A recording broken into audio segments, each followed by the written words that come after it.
Guys, good morning. Ayan, magdilig muna tayo ng ating halaman guys kahit mainit na. Kasi mamayang hapon din ako makapagdilig. Gawa nga po ng magtitinda na naman ako mamaya. Kaya kahit medyo mainit na, kailangan nating magdilig muna para naman mapreskuhan yung ating halaman guys. Kasi nga po, namumulaklak sila ngayon, kawawa naman po, kaya kahit mainit na po, dinidilig ko pa po sila. Ayan guys, kasi kawawa ang aking mga orchids guys, kaya kahit mainit, dilig pa rin ako ng dilig. Kawawa naman. Ayan, kasi guys, namumulaklak yung aking mga halaman. Kaya kailangan dilig-diligin muna para medyo maganda rin ang kanilang sibol, pati yung aking nyog. Itong nyog na to guys, ano na to, 5 years na. 5 years ko na to ditong inaalagaan. Kaya ayan, kawawa naman pag di nadilig. Ayan, padilig-dilig muna tayo guys ng ating halaman. Ayan, ang aking mga halaman na kailangan dilig-diligin para mamulaklak na sila uli.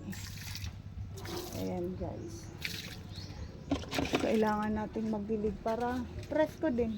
Tsaka pag dinidilig ko yung mga halaman, parang pakiramdam din dito sa bahay, napaka-presko kahit ba tirik ang araw, pero preskong presko pa din po. Gawa nga po ng yung ating mga halaman presko din sila, kaya pakiramdam din ng tao presko din, diba guys? Ganyan lang yan. Ayan guys, ang ating mga halaman dito, kailangan lang dilig-diligin muna yan para maging maganda ang kanilang pangangatawan din, para maganda sila. Kaya dilig-dilig muna ng ating halaman guys, para maganda ang ating mga halaman dito sa ating harapan. Ayan yung halaman ko guys, doon sa gitna, nadilig ko na yun kasi mainit yun ang inuna kong diligin. Nahuli yung dito para ano, medyo malilim pa. Gawa nga ng dami kong ginagawa, nagatid ng estudyante, kaya tanghali na ako kung magdilig ng aking halaman. Kaya ayan, kasi kawawa naman at namumulaklak yung aking mga halaman guys. Sumisibol na yung mga bulaklak nila.